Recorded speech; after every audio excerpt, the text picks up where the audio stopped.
Alright, we should be live. Back. We are working on Tinybones Bauble Burglar. So I've done the entire card selection process.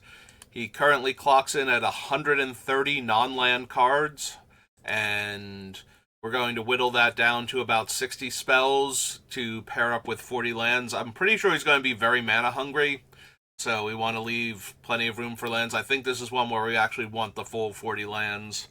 So, real quick, Tinybones is black and 1 for a Skeleton Rogue. He's a 1/3. Whenever an opponent discards a card for any reason, exile it from their graveyard with a stash counter on it. During your turn, you may play cards you don't own with stash counters on them from exile and spend mana of any type. I'm sorry, and mana of any type may be spent to cast those spells.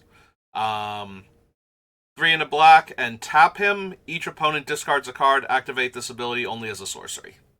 So that's all of Tinybones.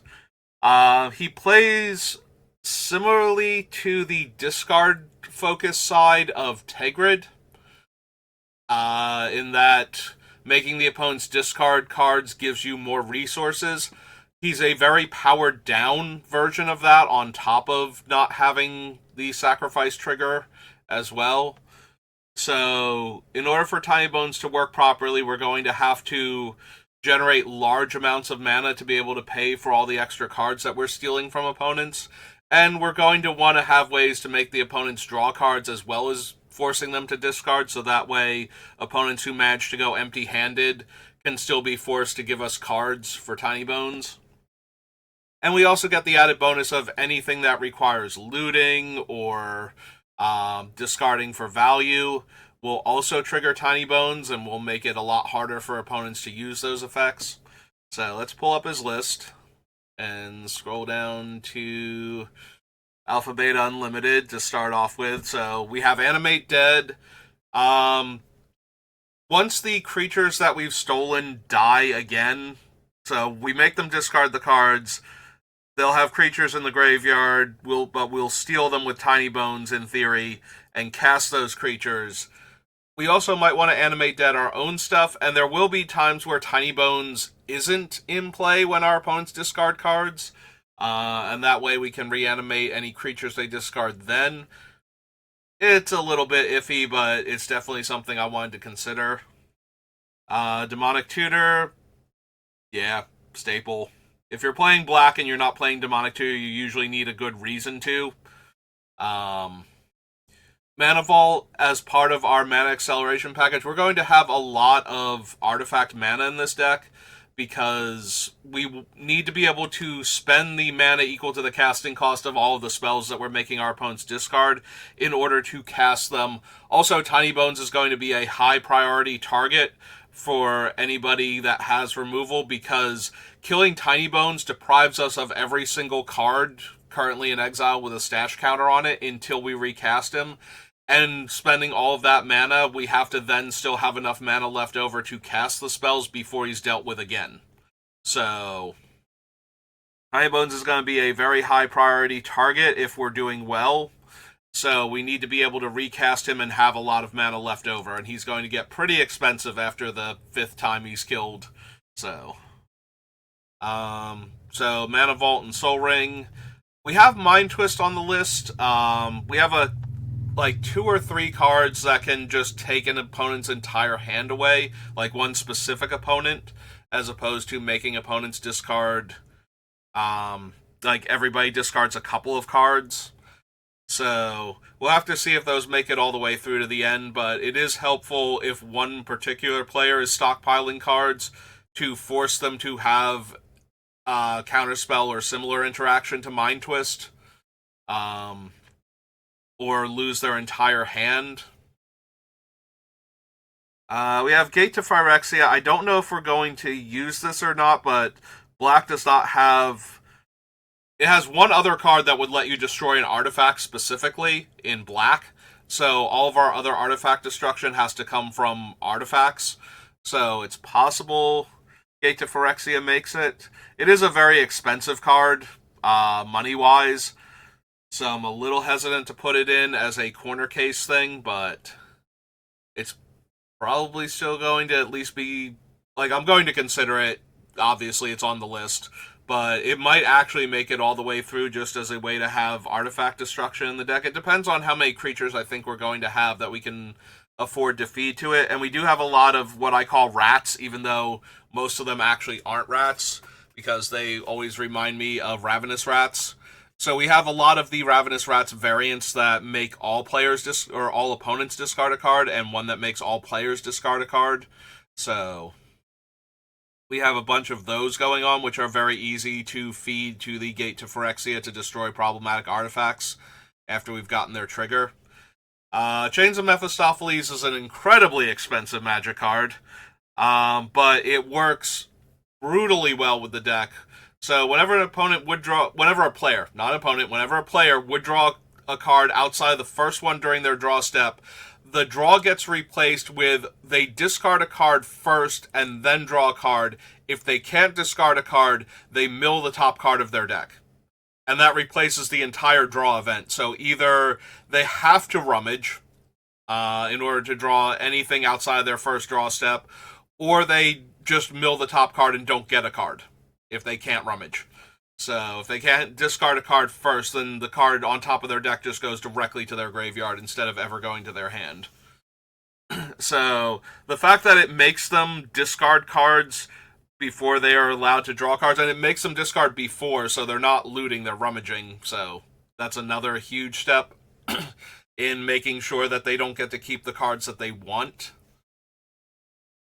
And if they have forced draws, like if they play, Phyrexian Arena, Staff of Nin, anything that causes them to draw a card when either just in general or when certain conditions are met, the Chains is going to make them rummage first, so they might not be able to not draw cards while Chains is out after it comes down, so. Yeah, I'm looking forward to Chains. I understand if people will not be able to run this one. I don't think it's essential to the deck. I think it's just very potent in the deck. So you can replace it with any other powerful discard effect. Any of the ones that don't make the final cut. Or just more mass discard on the smaller scale and just keep going in that direction. I don't think it's essential to the deck, but I do think it's very powerful, and I love Chains of Mephistopheles. I've only found like one other deck, I think, where the Chains went in and made it all the way to the end. So, we have Felwar Stone as one of our mana rocks. We want mana rocks that either produce a large amount of colorless or that produce colored mana of any type, because we need to be able to activate some of the things. Like, we don't need to cast the spells, but if we get a creature or enchantment with an activated ability in our opponent's colors, we're going to want to be able to produce that color of mana to get the full value out of the card we stole. And I don't want to run a lot of non-basic lands that produce multiple colors of mana, like, City of Brass and Mana Confluence and whatnot, because we want a critical mass of swamps for cards like Cage Sun and Cabal Coffers. So, and while we can get away with turning the lands into swamps with Urborg, it's not a guarantee that we will be able to find Urborg, and I don't want to have to Demonic Tutor for Urborg. I don't mind if we crack the what's its name, the expedition map and go get it, but I don't want to have to Demonic Tutor for Urborg unless that's actually going to win me the game or give me a huge boost of mana. I would like to just be able to draw it naturally if I can. Dance of the Dead is in here for the same reason as Animate Dead. Jester's Mask, there's going to be another card later that has a similar effect.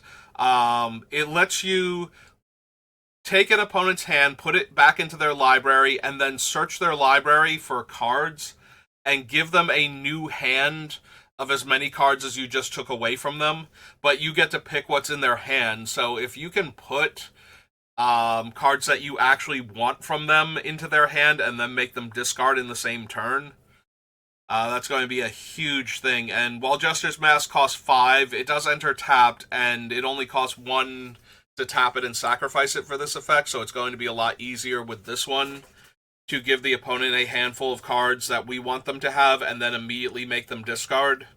So there's that. Pox is on here along with Fraying Omnipotence. It makes everybody lose a third. Well, Pox makes them lose a third of their life, so you included. Discard a third of everybody's cards, sack a third of their creatures, and sack a third of their lands. So all of them rounded up. So what this means is we will also take the hit from this, but if opponents are discarding 2 to 3 cards, that should be fine. Also of note, they do discard the cards before creatures get sacrificed. So if Tinybones is our only creature and we do cast Pox, the cards will get discarded while Tinybones is in play, and when the entirety of Pox is done resolving, Tinybones' trigger will go on the stack even though he's died. So we will get the cards that get discarded to Pox even if we lose Tinybones in the process. And we will have to recast them in order to gain access to those cards, but it doesn't, like, it's not like we have to have other creatures in play in order for Pox to work with Tinybones. It's just a little bit awkward that we lose Tinybones himself in that scenario. From Visions, we have Anvil of Bogardan, which is a Howling Mine, except that each player then discards a card. And it also makes sure that players have no maximum hand size otherwise. So, each draw step, the active player is going to draw an extra card in addition to the one that they drew, and then discard a card. And if you combine this with Chains of Mephistopheles and them being empty-handed, it does mean that they will discard their entire hand every turn unless they can cast an instant as the first of the 2 cards they've drawn that turn. So, in response to the Anvil giving them the extra card, they would have to cast an instant there, and then if it didn't destroy Chains of Mephistopheles, then mill the top card of their deck. Otherwise, they'll just be discarding the 2 cards that they're drawing every single turn, as will we, but we'll be gaining access to everybody else's spells in the meantime, so I'm pretty sure we come out ahead on that one. Vampiric Tutor, same reason as Demonic. Infernal Tribute is in here because it lets us sacrifice any non-token permanent to draw a card, so we can feed all of the opponent's stolen permanents back into this in order to avoid them taking those permanents back with something like Homeward Path or Brooding Saurian or Brand. Not that Brand comes up very often in Commander, but the other 2 I've played against before, so. Some order. Mind Stone is another ramp card that we can trade in for an extra card later on if we need to. Reanimate, same reason as Animate Dead and Dance of the Dead. Bottomless Pit is one of a collection of enchantments that make players discard cards. Bottomless Pit happens on each player's upkeep and makes that player discard 1 at random. It's a little brutal that it's random, but I'm pretty sure we're getting enough value out of it that it shouldn't hurt us too badly. Unfortunately, some of them are worded where it's on your upkeep, each player discards a card. So, it gives the opponents an entire turn to play the card that they've drawn if they're empty-handed. Although, happening during their upkeep doesn't really change that, so I guess it's fine. It's just, I would like to, if I made them draw a card at some other point in time, them having to discard on their upkeep rather than my upkeep means they might have a card in their hand to discard under certain circumstances. The timing gets a little bit weirder if it has to be on my upkeep. Horn of Greed is one of the cards that makes opponents draw cards. So whenever a player plays a land, that player draws a card. This means that opponents that want to play out their lands so that I don't get lands from their hands that I get to play will just draw other cards that I can make them discard instead if they can't get them out of their hand quick enough. It might not make it because it allows them to do a lot of card drawing on their turn, potentially, but if they can, especially against like blue-green decks that put a bunch of extra lands into play. Megrim is a punishment for discarding. I don't know if the punishment for discarding cards are going to make it, but the ones that do it per card discarded are probably strong enough. We're not running anything like the Rack or any of its variants in order to kill opponents for having no cards in hand. We're most likely going to win from the sheer card advantage generated by Tinybones, so we shouldn't need slow incremental damage like that, but cards like Megrim can do a huge amount of damage in a single turn if we can make them discard their hand. Which we have a couple of cards that will do that, so that's Megrim. I just now realized we do not have Memory Jar on this list, and that's going to be an issue, so we're going to add Memory Jar. So we are at 131. But Memory Jar definitely needs to be on here, and I'm very confused how I missed that. Like, what I was doing or thinking about that I glossed over Memory Jar. But anyway, we'll start with Ill-Gotten Gains and move on to Memory Jar when we get to it. So, this might be the first time I've ever seriously considered this card, and that entertains me because I love cards that seem to have no home until you find the exact right commander for them. Obviously, this one also works insanely well with Tegrid, and if I had a Tegrid deck assembled, this would probably have been in there, but... So it's 2 black and 2. You exile Ill-Gotten Gains when it resolves, and each player discards their entire hand and returns 3 cards from their graveyard to their hands.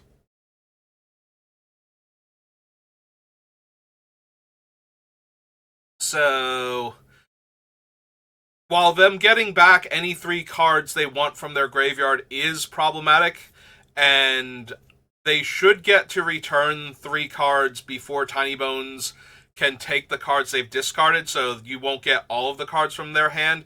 You will get every card that they had in their hand that they don't specifically pull back with the effect of Ill-Gotten Gains. So...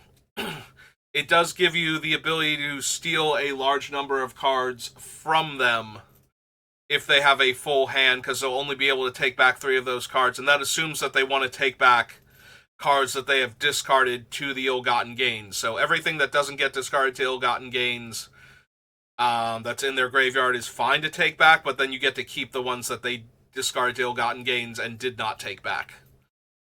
So... it potentially gives you a large number of cards and lets you rebuy other discard effects from your graveyard. So, Unnerve is part of a group of spells that make each opponent discard 2 cards. There's like 4 of them, I believe, on the list. So, pretty self-explanatory. Making everyone discard multiple cards gives Tinybones a ton to work with. Worn Power Stone is another artifact mana source. We have a value Yawgmoth's Will here. We're not using it to combo kill, but we have so many cards that we're willing to put into the graveyard, including a bunch of cards that make us discard cards in order to make the opponents discard large numbers of cards. So Yawgmoth's Will gives us a way to rebuy all of those. And we're already generating huge amounts of mana with all of the artifact ramping that we're doing.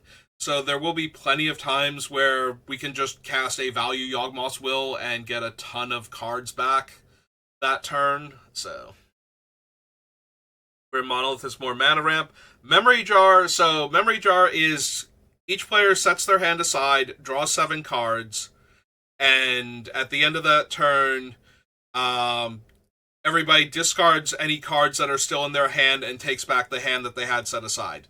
So it's 5 to cast and tap and sacrifice it to activate. So if they can't cast any of the cards in their hand, and if we do it on our turn, they're going to have a hard time getting anything other than a handful of instants into their graveyard naturally.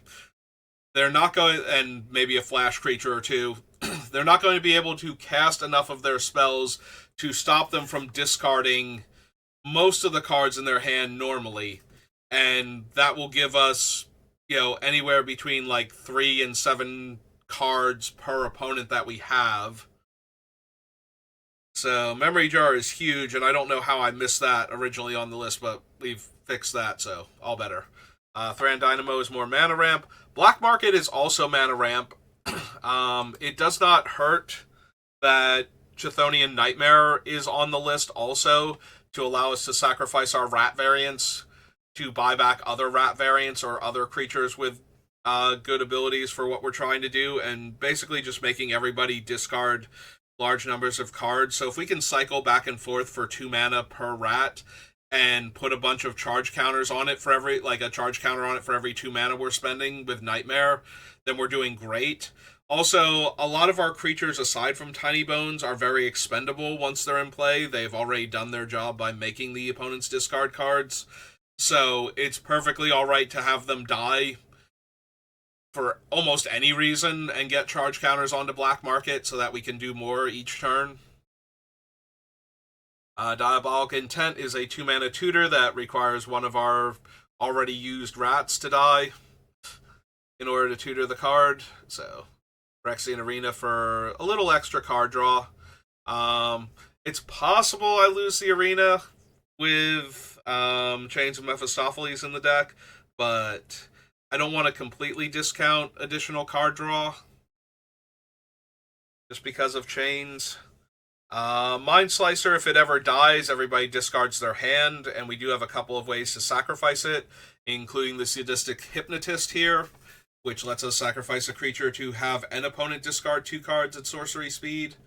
So play a rat, make everybody discard a card, sacrifice the rat, make the player we think has the best cards or has the most cards or whatever criteria we want to use, discard 2 cards from their hand.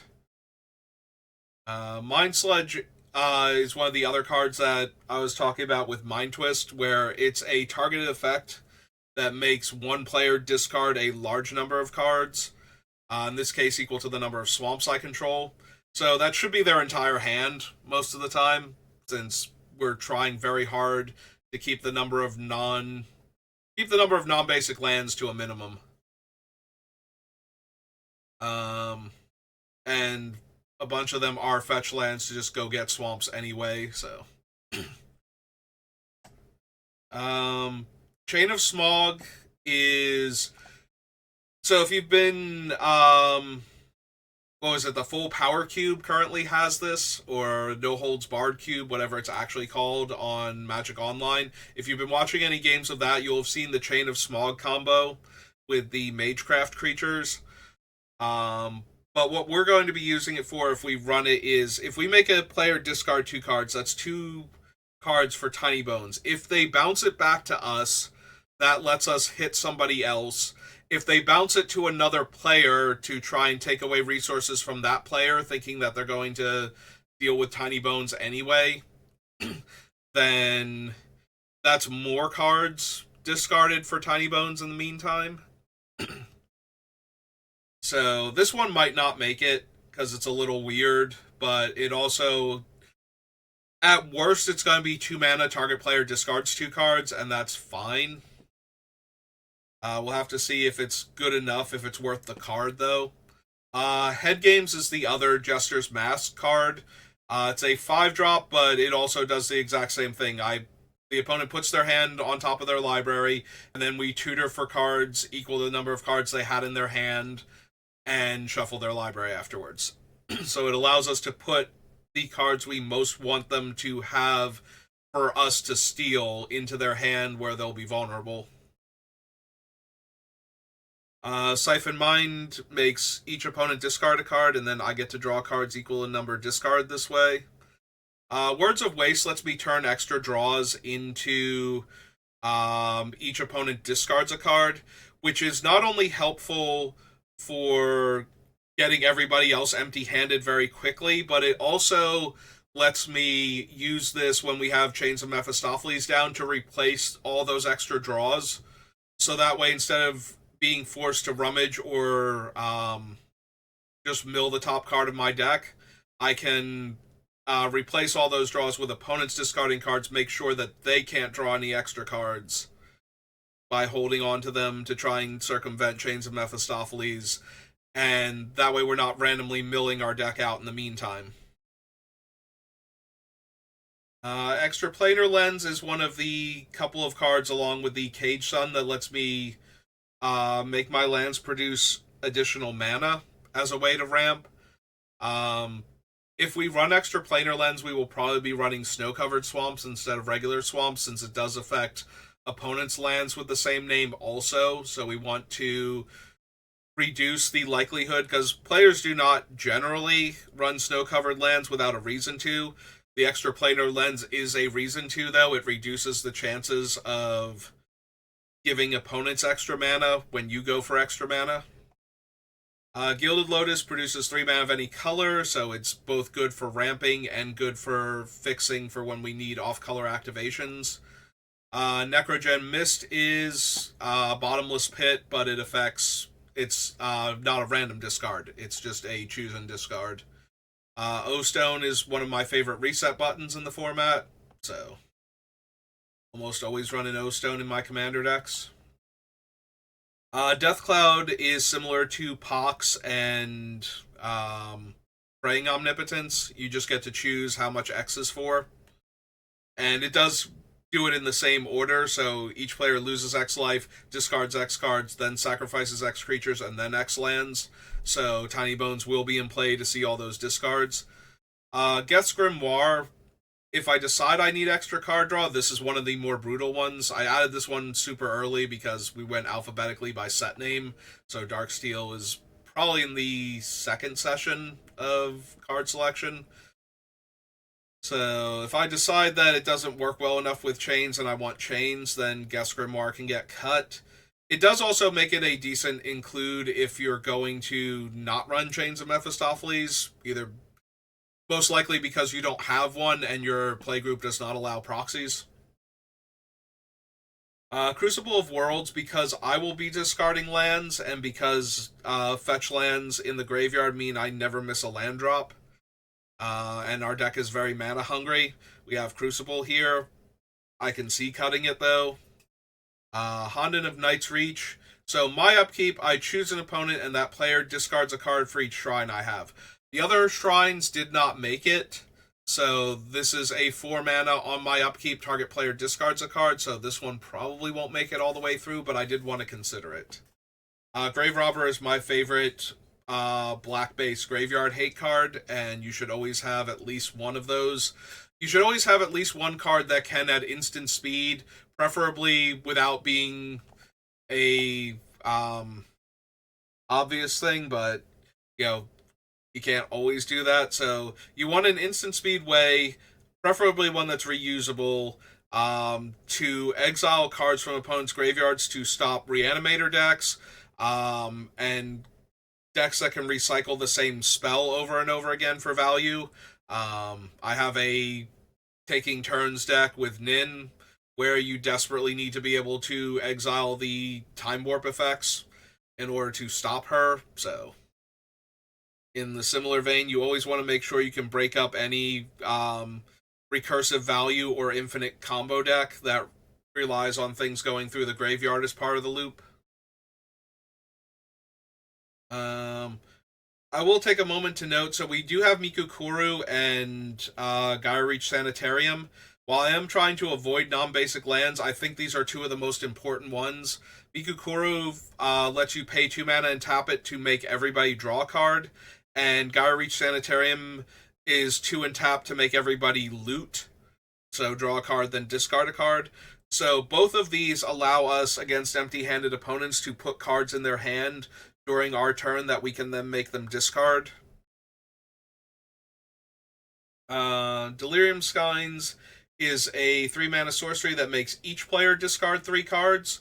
So we will also have to discard the 3 cards, but if we have 2 opponents, that's 6 cards, and 3 opponents is 9 cards, so I'm pretty sure we can afford to lose 3 of them in order to get 6 to 9 cards available to us.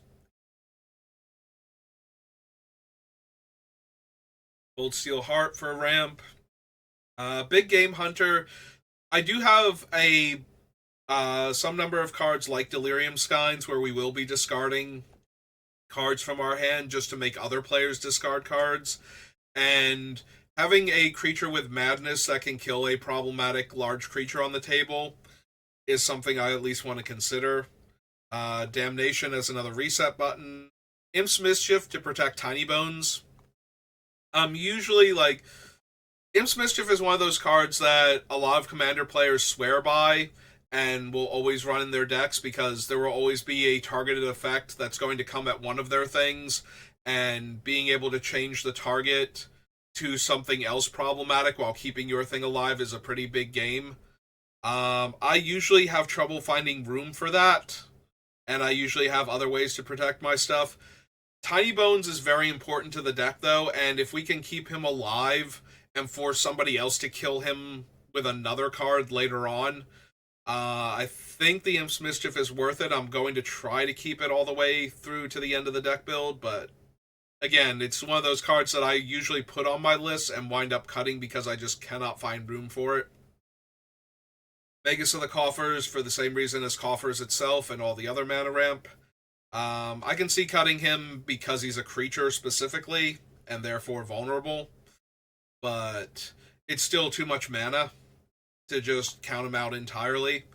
Coalition Relic both fixes mana and can make up to 2 mana per turn every other turn, so pretty decent return on the mana investment for the amount of mana you're making and the fact that you're getting multiple colors if you need to.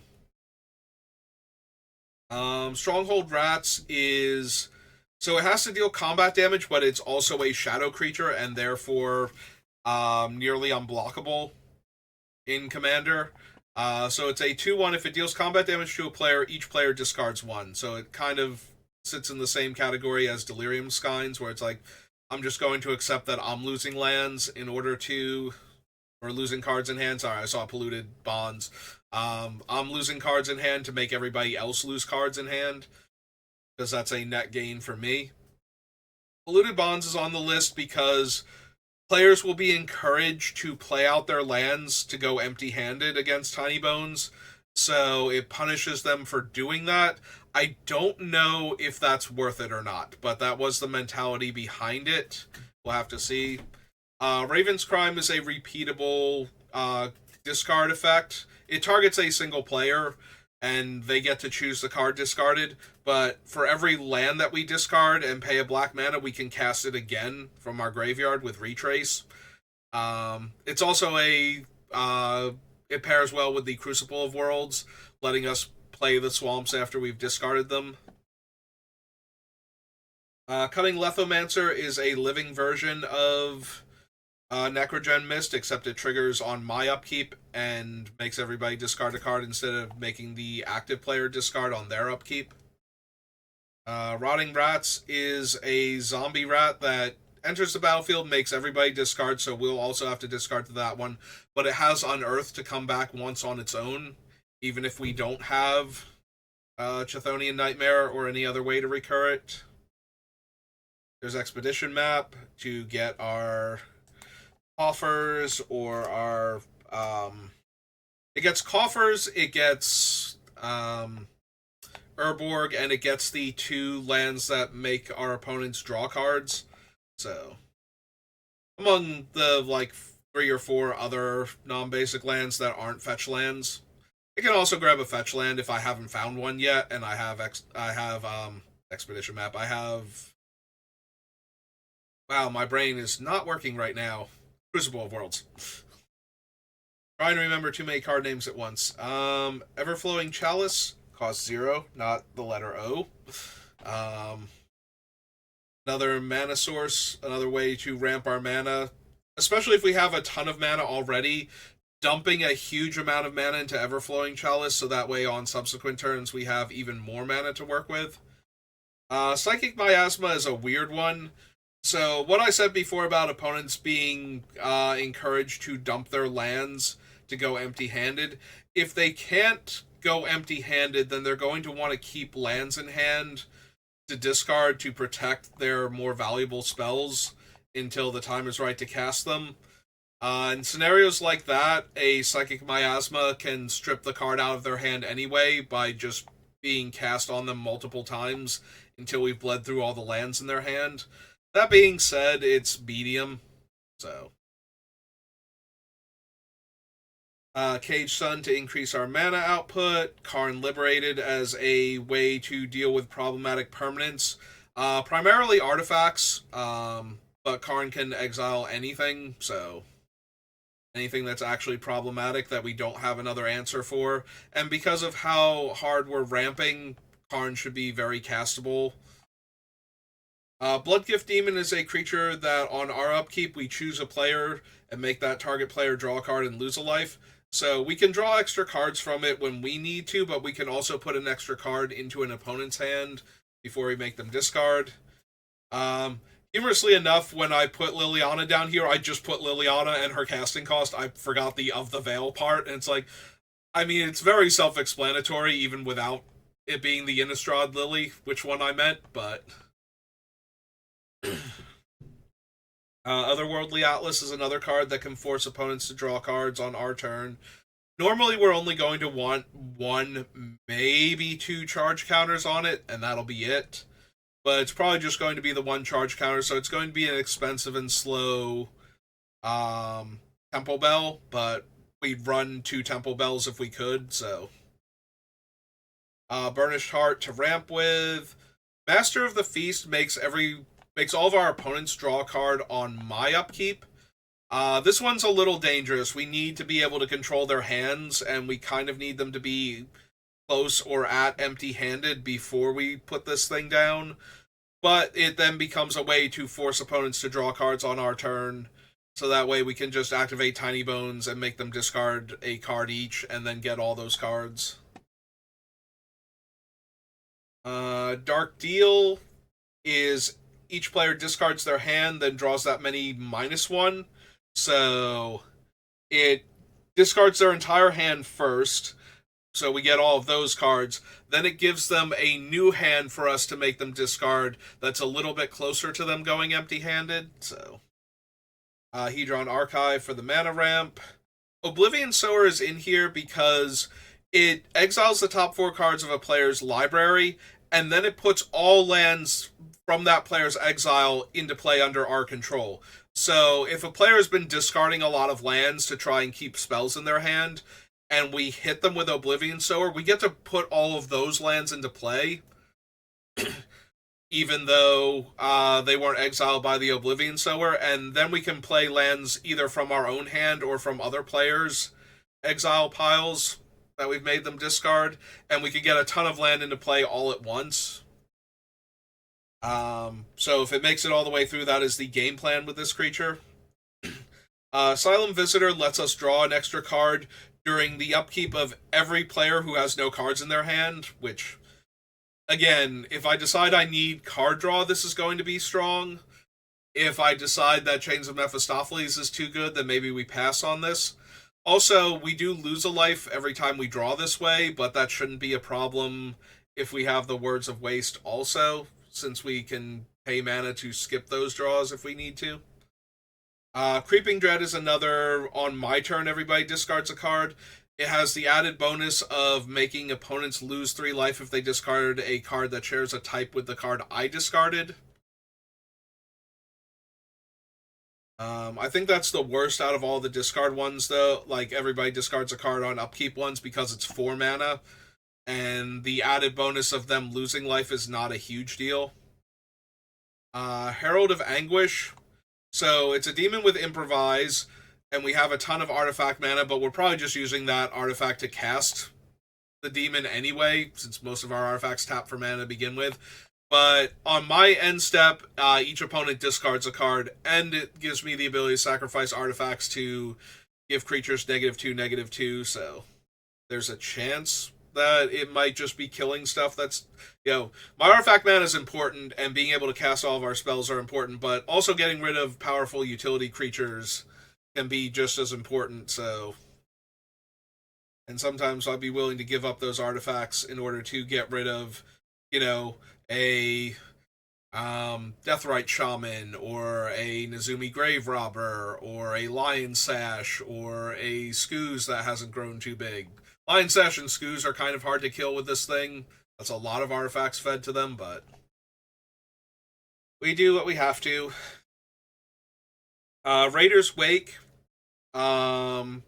So this is another Megrim type effect where when an opponent discards a card, they lose 2 life, but it also has a raid trigger on my end step to make target opponent discard a card. So it's also a way to make them discard in the first place. Arterial Flow is another one of the each opponent discards 2 cards. If I have a vampire, they lose 2 and I gain 2. I forget how many vampires, if any, I have. I'm pretty sure it's a very low number if I have any. Mox Amber is a cheap mana rock because Tinybones is only 2 mana, so it's very easy to have this producing mana on turn 2 or maybe turn 1 in an extreme case. Eldest Reborn makes everybody sack a creature or planeswalker, then everybody discards a card, so it's another mass discard. And then if there are creatures that have made it into the graveyard, including my own, because even though we're trying to exile all of our opponent's stuff and cast it, our cards that are getting discarded are winding up in the graveyard, so we can still get the can still get our own things back. And it's a mass discard effect, so while being removal on top of that. Burglar ETB, everybody, each opponent discards a card. Vicious Rumors makes each opponent discard a card. It also makes them mill a card and take a point of damage. But it's a 1 mana thing that makes everybody discard 1, so it might make the deck. Citadel, because we're a mono black deck, and I'm going to run Citadel until they ban it. Firemind Vessel as more mana ramp that can fix for colors. Murderous Rider is just one of my favorite removal spells ever. Very versatile in that it's a hero's downfall, but also it is a 2/3 lifelink creature afterwards. Rankle, if he connects, can not only make opponents discard cards, but can also make them draw cards. The draw is after the discard, so he doesn't combo particularly well with himself, so we'll have to have other discard means to get the card out of their hand that we make them draw, but that's still fine. And he can also make everybody sacrifice a creature if that's relevant. Feed the Swarm as another versatile removal, hitting both creatures and enchantments. Lithoform Engine is a card I just love. I love copying my things. So copying the trigger from things that make opponents discard for 2 mana, copying the actual spell that makes them discard for 3 mana, or copying a permanent spell that I'm casting for an extra 4 mana when we're ramping as hard as we are is very reasonable, actually. Skyclave Relic is serves a lot of the same function as Gilded Lotus. It's 1 more mana to have it split up into 3 pieces and have them all be indestructible. We're not running a ton of untapped artifacts, so it's basically for 1 more mana, it's an indestructible Gilded Lotus in our deck. Elderfang Disciple is another one of the air quotes rats. Enters the battlefield, each opponent discards a card. Tegrid is on the list. Tegrid's just way too powerful. Honestly, I think Tegrid is borderline way too powerful for Commander. Like, Tegrid is one of those commanders where if we sit down to play and you have your Tegrid deck, I just kind of don't want to play Magic with you. Like, it's that level of obnoxious, so... Like, I've played against medium Tegrid decks, and they're still pretty frustrating to play against a lot of the time. But Tegrid is just too good, and Tegrid's Lantern also works very well in the deck, so we don't have to play Tegrid if we don't want to, but... I don't mind Tegrid in the 99, but they don't do Banned as Commander anymore. Honestly, if they did that, I would be fine with Tegrid existing. I just do not care for her as a commander. I think she's a misery to play against. Sorry, Tegrid players. There's a reason why I don't have Tegrid built. Like, Tegrid is incredibly powerful, but I don't think so. Westgate Regent, I have it on the list. This was, because I do them alphabetically, Adventures in the Forgotten Realms is the very first set I look at every single time. And it is a large threat that's ward is discard a card, so if the opponents are forcibly empty-handed, they won't be able to pay the ward at all, unless they're using a permanent to try and affect the Westgate Regent and then discarding the card that they drew. And if they do discard a card to it, at least we're getting the Tinybones value out of it. I don't know that this thing is going to make it, but like I said, it was one of the first things early on. I do like the Blood Vial Purveyor. I don't know if it's going to make the final build, but this thing amuses me. So, whenever an opponent casts a spell, they get a blood token, and this thing is a 4 mana 5/6 flying trample, and when it attacks, it gets an additional +1 power for each blood token the opponents have. So if they don't have a way to sacrifice artifacts for value outside of their own effects, then the blood vials are either going to pile up because the opponent does not want to discard cards to Tinybones, like to give cards to Tinybones, and therefore they can't get rid of the blood vials, or they're going to have to keep cracking the blood vials and giving me cards to work with in order to stop the blood vial purveyor from hitting them for like 10 or 15 points of damage at a time. And I like both of those ideas, personally. Also, because they are casting the spells out of their hand to avoid having to discard them, they are making blood tokens anyway, so if they cast all of the cards out of their hand, they don't have the card to discard to activate the blood token to begin with, and cannot get rid of it to stop the Purveyor. Now, granted, he's just a large, dumb creature, but he's a large, dumb creature with flying and trample, so he's at least a little more likely to get in for damage and be a serious threat. Junji is a 5 mana 5/5 flying menace, and when it dies, either I make everybody discard 2 cards and lose 2 life, or I get to reanimate a non-dragon creature and I lose 2 life. So if the reanimator effects are good, then Junji's just a reanimator for one of my other dead creatures, and if the reanimator is not good, then when he dies, they're discarding 2 cards, so it's a mass discard on the opponent, so it's still something I'm very much interested in. Virus Beetle is an artifact rat, making each opponent discard a card. So Raven Man was not originally on the list. I did add him after finishing the list. So after I started building this deck, we had a midweek Magic event that was Brawl, using a commander from the options from Magic Foundations as the build around. So of course I built Tinybones, and since I had to use my own collection, I did not have all of the cards on Arena that I would like to have used. So I did include the Raven Man, and the Raven Man actually performed reasonably well with Tinybones, so I did add him to the list. Also of note, because both he and Tinybones have to tap to activate their ability to make everybody else discard a card, with all of the mana that we're generating, we might actually be able to activate both of them in the same turn, which lets us not have to find other discard outlets constantly in order to force opponents to discard cards.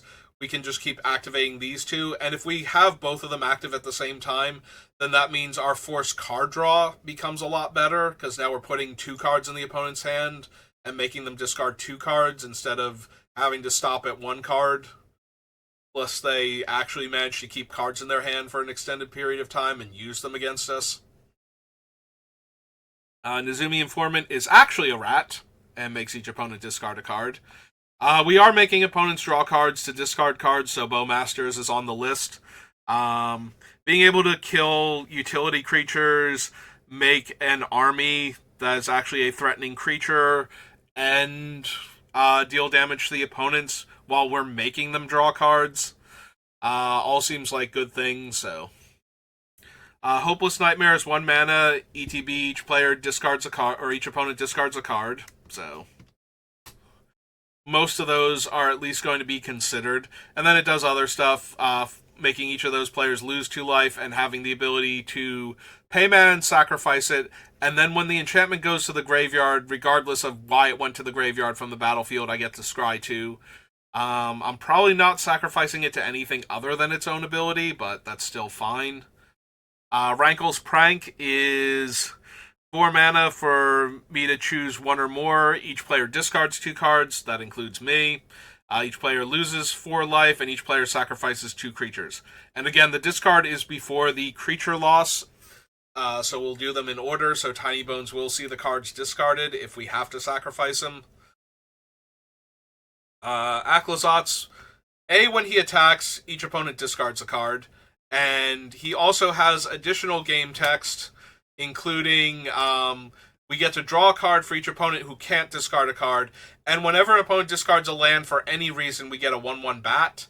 And when he dies, he comes back as his Temple version, which we can eventually turn back into him pretty easily. So if he doesn't get exiled, he's going to just keep coming back.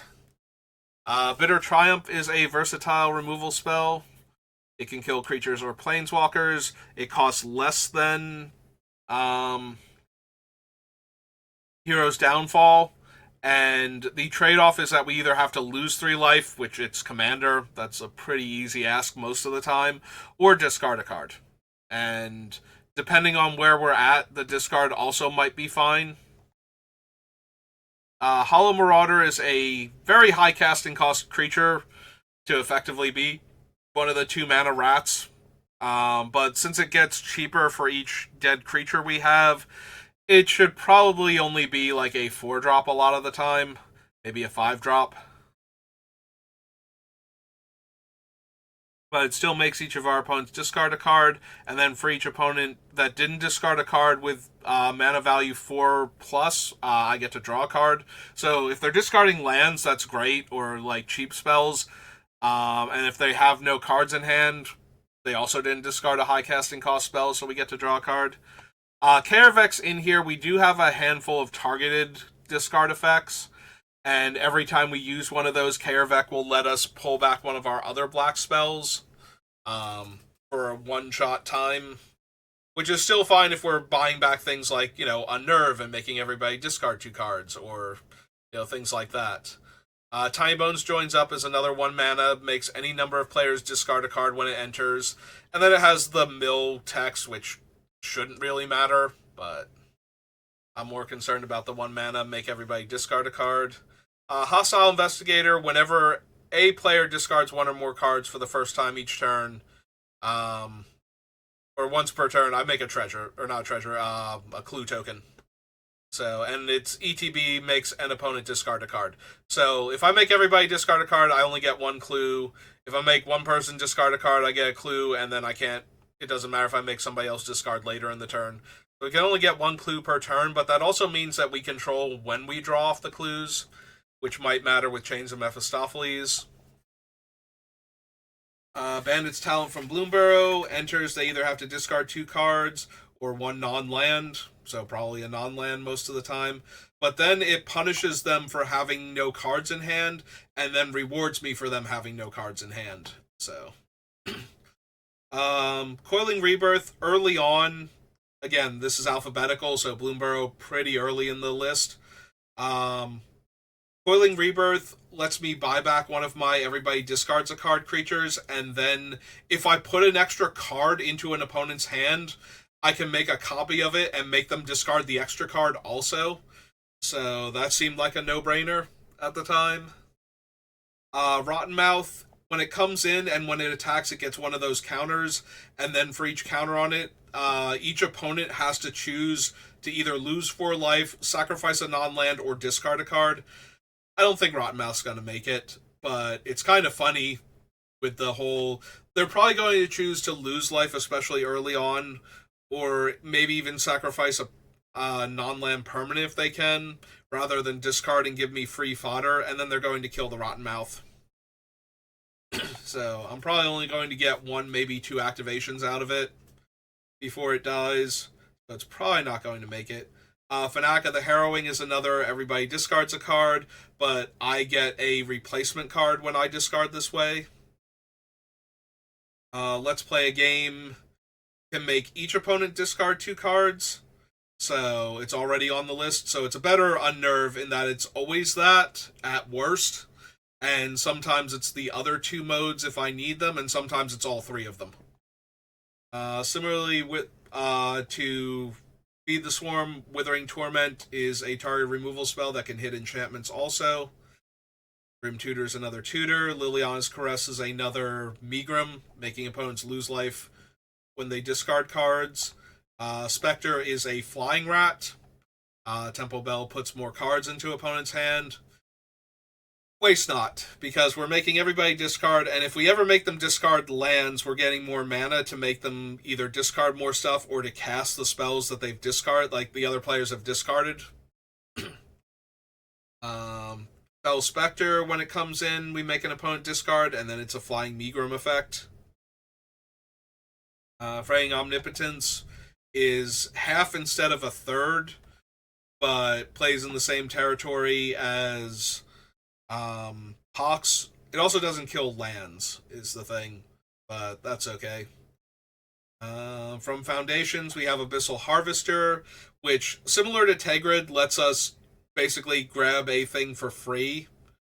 In this case, only a creature, but we can exile the creature with the Abyssal Harvester instead in order to get a token copy of it for free rather than having to spend the mana and actually cast the original creature spell, which can then go to the opponent's graveyard. It's also good when we steal an opponent's creature and then sacrifice it.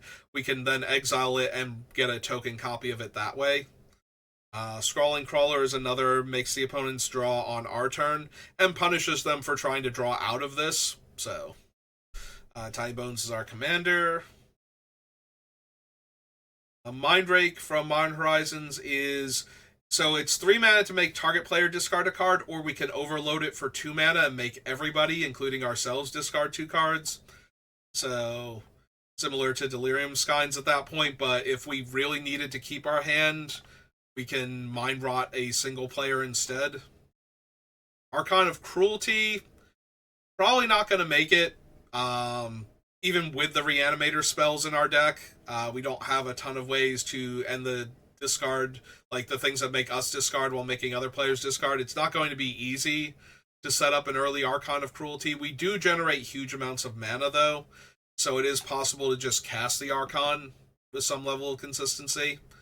Chthonian Nightmare lets us generate huge amounts of value by cycling through the various rat variants to force everybody to discard their hand constantly while having creatures die and come back.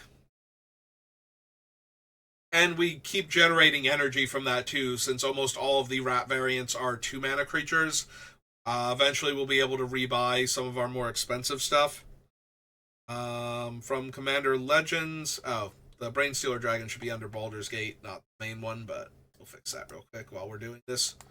So Court of Ambition is the only Monarchy card that I actually like the full effect of, that I feel makes it worthwhile to have the Monarchy. I don't mind the Monarchy being a thing that we put into the game, because that just makes opponents draw cards during their end step, which makes it more likely that they will have a card in their hand for us to make them discard on our turn.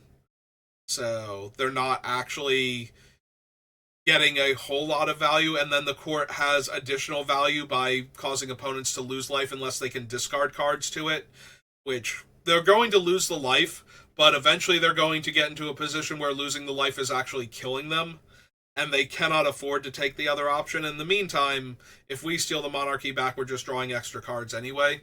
And if they're drawing extra cards, like I said, sometimes they'll get stranded in the hand and we'll actually be able to make them discard those extra cards. So the Monarchy is actually a little less appealing to some of the players at the table because of that. Opposition Agent lets us steal the cards that they would be tutoring for, which both reduces the number of cards in their hand by not letting their tutors actually work, and lets me choose the cards, and then lets me cast the cards. So it's giving me more options for cards stolen from the opponents and being cast, so it's still kind of on theme. Brainstealer Dragon, A, steals the top card of each player or each opponent's deck on my end step, and lets me spend mana or mana of any color to cast it. But it also deals damage to my opponents equal to the casting cost of permanent spells I put into play that they own. So, if I steal your 7-drop and cast it, you're going to lose 7 life if Brainstealer Dragon is out, in addition to being a 6/6 flying dragon horror. So, that's a whole lot of damage very quickly once we get to that point.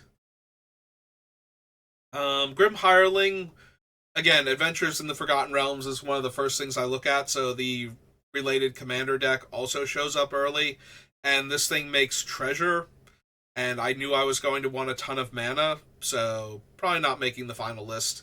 Thieving Varmint, on the other hand, is kind of funny. So it's a Death Touch lifelink 2-drop, but it also lets me pay 1 life to add 2 mana of 1 color, but only to cast spells I don't own. So it's basically a Ancient Tomb, but for casting my opponent's spells that I've stolen only, and it's a little less painful. So definitely makes the list. Canoptic Wraith is on the list for the same reason as Burnished Heart, Scepter of Eternal Glory. We're trying very hard to have mostly basic swamps, so this thing should tap for 3 mana most of the time. So it should be a 4 mana Gilded Lotus almost all of the time. Assassin's Creed, also alphabetically very early, but we did grab the Staff of Eden since it punishes the opponents for me having their cards. That being said, it's probably not going to make the final cut. We do have original Tinybones. He both rewards me for making opponents discard cards and allows us to kill the opponents very quickly if they ever go empty-handed. So, and that is every single card on the list. So yeah, these are the cards that we're going to have to work with. And we already have a couple cuts, but we need to get Tinybones down to about 60 spells. So roughly half the cards on the list, half the cards plus 11 additional cards need to get removed. So we'll start working on that soon. It is getting closer to the holidays.